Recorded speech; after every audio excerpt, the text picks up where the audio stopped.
অনেকের ধারণা একাই তো থাকো, সংসারে কী বা কাজ, কিছুই তো নেই, ওই তো একটু রান্না করো আর খাওয়া দাওয়া করো আর শুয়ে পড়ো। তো যাই হোক, তো তাদের জন্য বলবো, তোমার হয়তো বাড়িতে 10টা মেম্বার আছে, তুমি 10 জনের জন্য রান্না করো, 10 জনের জন্য খাবার করে তাদেরকে 10টা প্লেটে খেতে দাও, 10 জনের জন্য তুমি বাসন ধোও, 10 জনের জন্য তুমি ঘর পরিষ্কার করো। কিন্তু যারা একা থাকে তাদের একা থাকাটা অতটাও সহজ নয়।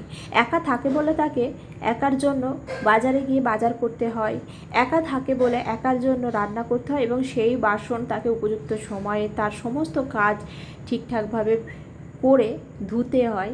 এছাড়াও একার জন্য যা যাবতীয় করণীয় তাকে একাই করতে হয় নিজের জন্য।